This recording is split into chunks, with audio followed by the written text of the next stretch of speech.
Meillä on täällä Koivusaaren Tomi Amorphis -yhtyeestä. Mukava, että pääsit seuraani. Kiitos, kiitos. Mukava olla seurassasi. Kuin myös.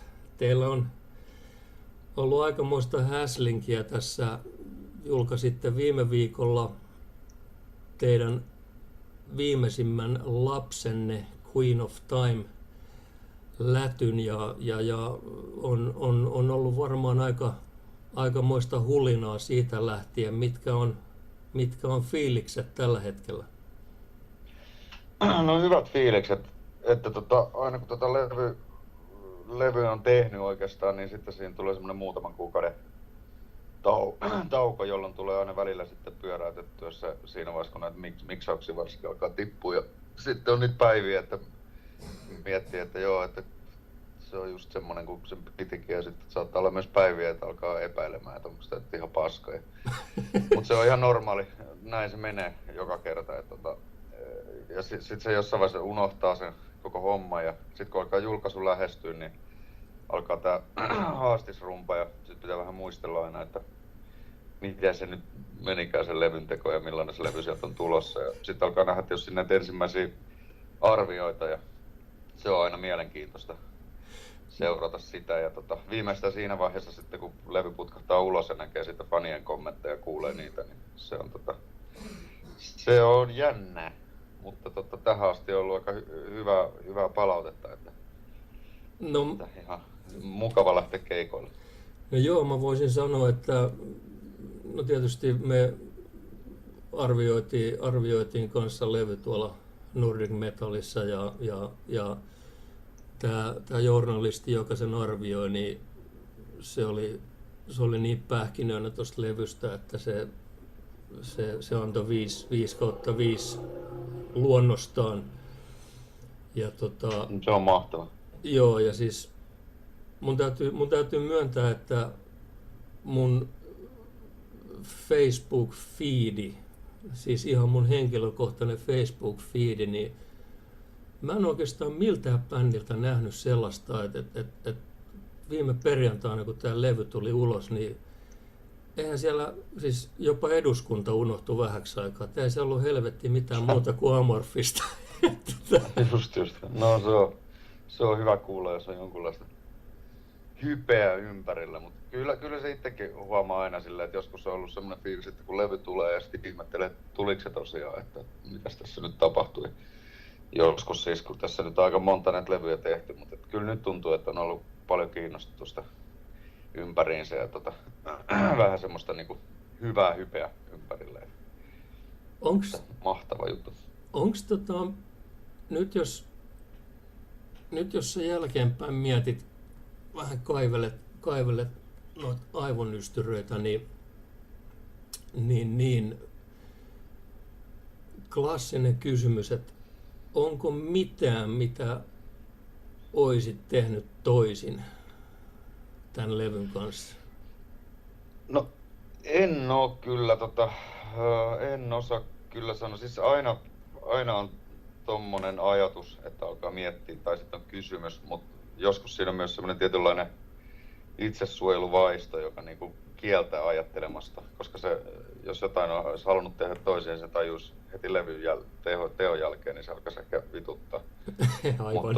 Mutta nyt ei kyllä niinku ihan rehellisesti ole löytänyt kyllä mitään semmoista, siis niinku soundillisesti se on ihan helvetin kova ja Jenssi on siis ammattimies ja nyt oli jotenkin paljon helpompaa Jenssin kanssa työskennellä toisen kerran, kun hän tunsi meidät tietysti ja me hänet, niin tiedettiin mihin lähdetään ja minkälainen se prosessi on ja sitten toisaalta myös niin pystyi luottamaan sen käsiin aika paljon asioita, semmoisia mitä oltaisiin vielä ehkä viime levyllä, kun se oli ensimmäinen kerta, niin oltaisiin vähän oltu ehkä sellaisia, että oltaisiin haluttu tarkastella vähän enemmän, että missä mennään, mutta nyt pystyy kyllä ihan täysin luottaa, että meillä on aika samanlaiset ajatukset musiikista ja muutenkin, että ei tarvinnut pelätä, että tulee mitään semmoista, mistä ei tykkäisi. Kyllä on todella tyytyväinen tällä hetkellä.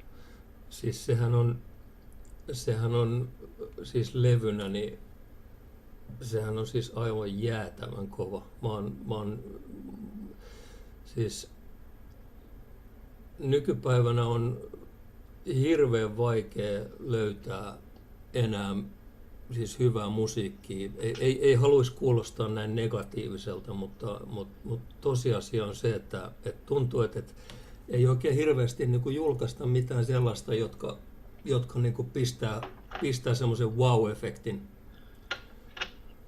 Mutta teidän levy on ollut semmoinen, että kun mä oon nyt pyörittänyt sitä tossa, niin mä en oikein oikein ymmärrä teitä, että mistä ihmeestä, mistä te ammennatte noin? Siis niin kuin ihan aikuisten oikeasti.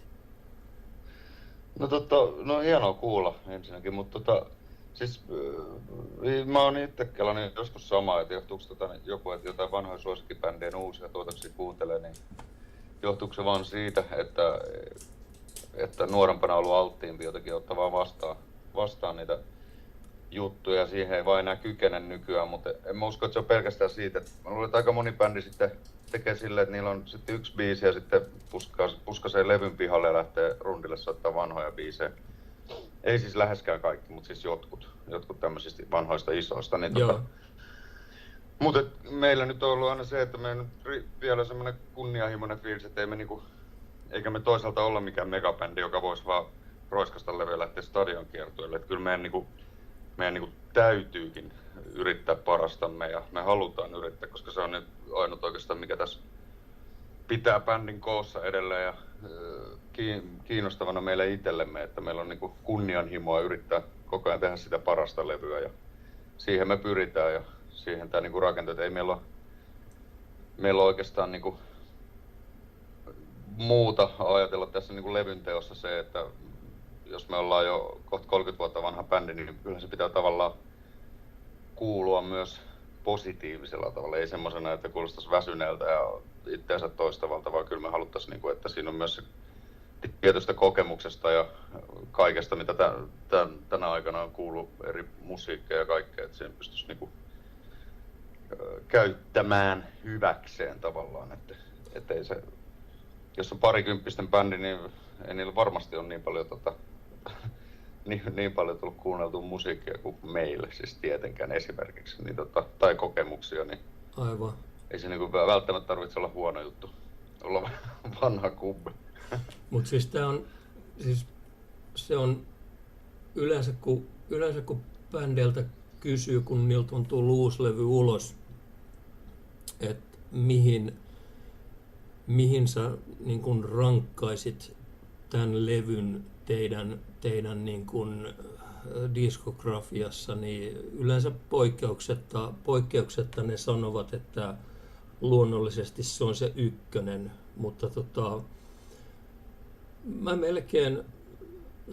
mä henkilökohtaisesti melkein olisin niin kuin valmis lyömään tämän sinne ihan niin kuin sinne ykköseksi.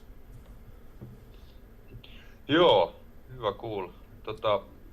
Joo, siis mä ymmärrän sen näkökannan, että bändeistä se on aina, koska saattaa olla jonkunlaisia sen hetkisiä niin kuin elämäntilanteita tai mitä vaan kohtia, että sillä hetkellä on ajatellut, että tämmöisen me halutaan tehdä ja totta kai siitä pitää pitää kiinni, että se viimeisen levy on niin kuin paras ainakin silloin, kun se tulee.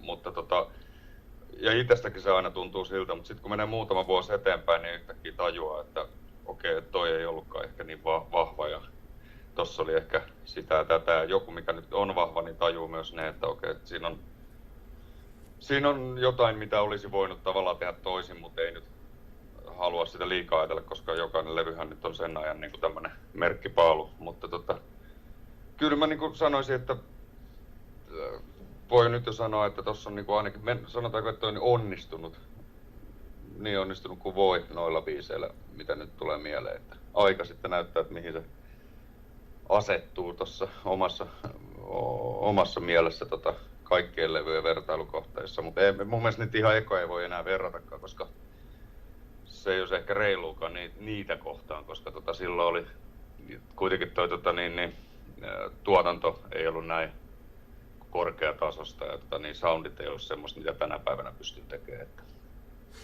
Että se on vähän vaikea aina itse kategorisoida levynsä. Totta kai, siis teillähän on tavallaan sellainen historia, että teillä on oikeastaan se on periaatteessa niin kuin jaettu oikeastaan niin kuin kolmeen osaan, että on tavallaan se ihan alku, jossa oli niin kuin Karelian Isthmus ja Tales from the Thousand Lakes. Ja sittenhän oli tämä Koskisen Pasi kausi. Ja korjaa nyt, jos mä oon ihan hakoteilla, mutta jotenkin mulla tuli sellainen fiilis, että siinä vaiheessa, kun sun kaimasi T. Joutsen tuli bändiin, niin se oli vähän niin kuin bändi olisi niin kuin ikään kuin, tiedätkö sä, sydän startattu uudelleen, että se tavallaan niin kuin lähti vähän niin kuin alusta. Joo, kyllä se pitää paikkansa, että meillä oli ollut siinä vähän vaikeita aikoja ja oikein itsekään tiedetty enää, että mitä me tehdään ja mitä me halutaan tehdä. Ja just niihin aikoihin, kun Tomi sitten tuli bändiin, niin oli muutenkin semmoinen hyvä tilanne, että pystyttiin pöytäputsaamaan kaikista vanhoista diileistä ja soppareista ja pystyttiin tavallaan aloittaa senkin suhteen täysin alusta ja käyttää myös se, mitä me opittiin siinä aikana omista virheistämme, niin aloittaa siltä pohjalta alusta ja sitten Tomi tietenkin toi mukanaan niin paljon semmoista energiaa ja motivaatiota, että se tarttui välittömästi muihinkin.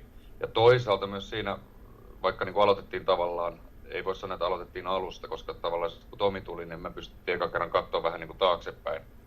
Joo. Ja miettiä, että mitäs hyvää me ollaan pystytty tekemään. Ei me olla sitä ehkä oikeasti mietitty näillä sanoilla, mutta niin kuin, että sillähän siinä varmaan kävi, että sitä pystyy katsoa ekan kerran vähän taaksepäin, että aha, tällainen ura meillä on ollut tähän asti, ja mitäs tuossa on hyvää ja mitäs huonoa, että ei enää yritetty niin kuin mennä vaan eteenpäin jollain ihmeellisellä psykerokkikaavalla, mistä kukaan ei oikein tiennyt, mitä museomeissa tehdään, että eikä siinäkään mitään pahaa, meidän piti kokeilla se, mutta joo, ilman muuta, silloin kun Tomi tuli, niin siitä alkaa ollut semmoinen ihan uudenlainen fiilis kieltämättä.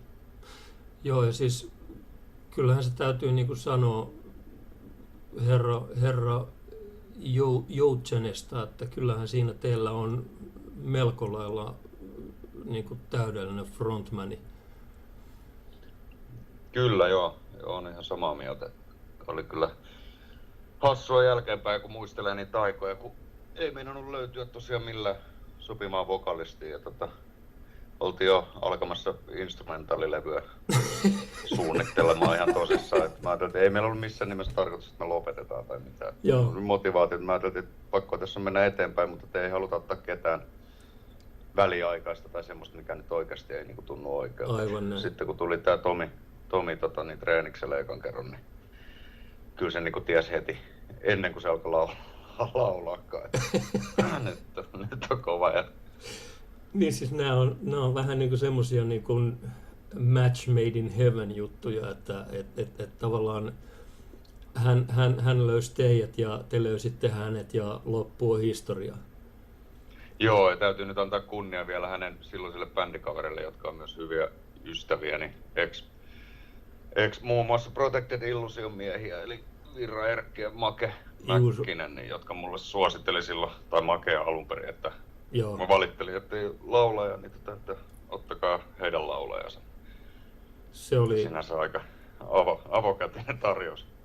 Täytyy myöntää, että toi on hyvin avokätistä ollut kyllä. Iso käsi pojille kyllä siitä. No kyllä, ehdottomasti. Mutta miltä susta tuntuu, kun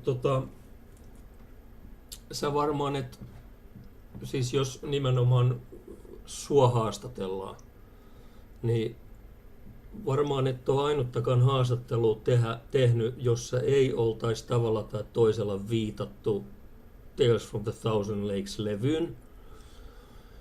Joo. Ja myös mä voisin kuvitella, että sulta on aika monta kertaa kysytty, että kiinnostaisiko sua vielä hoitaa tuota örinäpuolta. Joo, kyllä on kysytty. Sitä edelleen saa vastaan. Mites Tomi Koivusaari vastaa tähän? No kiinnostas, mutta ei mun onnet. No ei tosiaan kiinnosta. Kyllä taisi multa lähteä alun perinkin se ajatus silloin, että aletaan hakea laulaja. Että silloin kun aloitettiin, niin se vähän lankesi mulle sen takia, että mä olin se, joka pystyi tuottamaan semmoisen äänen. Ja ei sitä ajatellut sen pidemmälle, mutta en mä siitä varsinaisesti hirveästi nauttinut. Että kuitenkin koen itselleni, on kokenut kitarasoittajaksi enkä miksikään frontmaniksi tai laulajaksi ainakaan. Ja sitten toisaalta taas mä tiesin, että mulla ei lähde minkälainen puhdas laulu. Ja sitten taas jossain vaiheessa tajuttiin, että jos tässä haluaa musiikillisesti laajentaa, niin kyllä sellaistakin olisi hyvä ehkä olla, että ei olla liian monotoniseksi jää se laulupuoli. Niin ei mulla tosiaan, ei ole tullut mitään kaiput. Kyllä nyt silloin tällöin tulee jotain taustayrhinöitä vedettyä sitten jossain projekteissa jotain. Ja se on siis ihan hauskaa, että ei mulla mitään semmoista ehdotonta negaatiota siinä ole missään nimessä. Mutta ei se, mä oon nyt todella tyytyväinen tämmöiseen tilanteeseen, että ei mulla mitään. Joo, aivan loistava. Sitten sellainen mua kiinnostaa siis, kun teillä oli tämä edellisen rundin viimeinen keikka Sirkuksessa ja te olitte rundannut siinä pari vuotta. Joo, 220 keikkaa tässä. Se viime levyn tiimoilta. Plus matkustuspäivät tietysti. Niin, sä postasit sun Facebookiin, että sunnuntai olisi vapaapäivä ja maanantaina ruvetaan sitten treenaamaan uusia biisejä. Kyllä. Niin, joo. Siitä sai mulla syntynsä semmonen, että nykyään aina kun mä teitä sosiaalisessa mediassa käytän, niin mulla on semmonen hashtag kuin Amo Never Sleeps. Okei. Missä välissä te teette ylipäätänsä näitä biisejä? Siis teettekö te niitä rundilla vai siis koska... No, niin. Mä luulen, että kukaan ei rundilla pysty. Rundilla on jotenkin semmonen, jotenkin se tilanne on semmonen, että no itsellä ainakaan mun käsittääkseni on muutkin sanonut, että siinä ei pysty keskittymään jotenkin siihen, että siinä niin kuin menee se koko energia siihen selviytymiseen niin sanotusti. Juuri näin. Vaikka se nyt onkin niin kuin odottelemista ja siinä olisi niin kuin kaikki maailman aika tehdä biisejä, mutta se ei vaan jostain on monesti ollut äänityskamat mukana ja siellä ne on ollut sitten niin kuin bussin perällä koko sen rundi, että ei sitä vaan niin kuin osaa, että se on jotenkin outo se mielentila, mikä se vallitsee, mutta sitten onhan meillä sitä aina välillä rundien välissä niin kuin viikkoja ja joskus pari kuukauttakin väliin, niin mä luulen, että siinä vaiheessa kaikki kotona pikkuhiljaa niitä työstelee ja on varmaan jotain keskeeräisiä aihioita, mitä sitten jatkellaan loppuun. Ja sitten meillä on yleensä se, että me buukataan se studio jossain vaiheessa, kun me tajutaan, että hetkinen, että meillä loppuu rundi tossa. Että niin meidän on pakko buukkaa studio, että me saadaan jonkunlainen joku tämmönen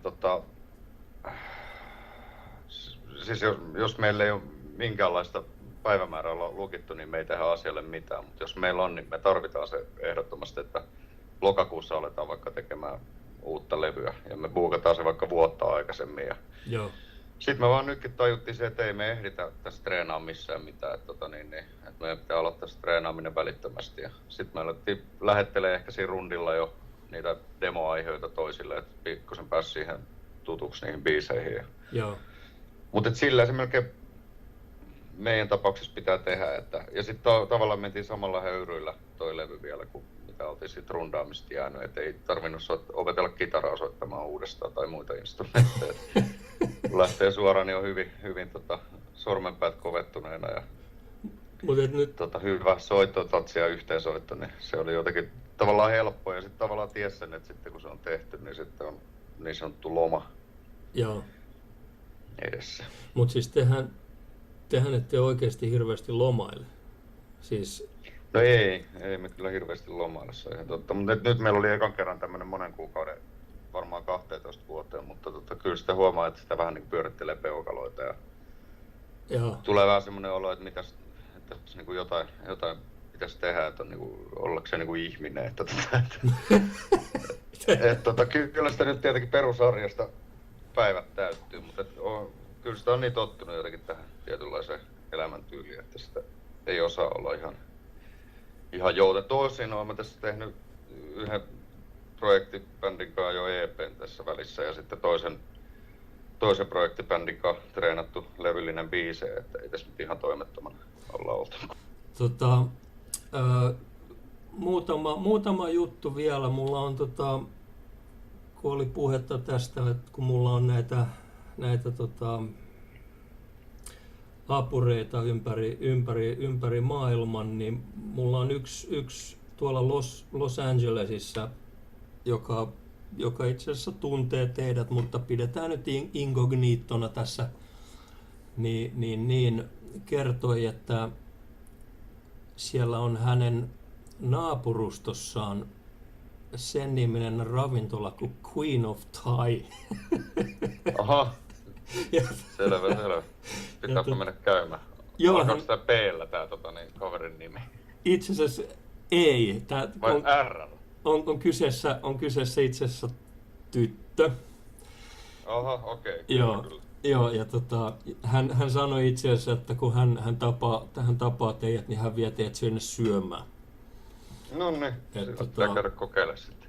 Pitää millaisia pöpereitä. Aamunpoikien päästä Queen of Thaihin syömään ja ehkä sitten vaikka kuunnella Queen of Timea. Joo, pitää toivoa, että siellä ei ole ampiaisesti tehty mitään. Sirkkatyyppisiä ruokia. Voihan sitäkin kokeilla. No siis hei, joo, aina pitää kokeilla. Mä en pidättele sua, Tomi, pidempään. On ollut mielettömän kiva haastatella sua kaikkien vuosien jälkeen.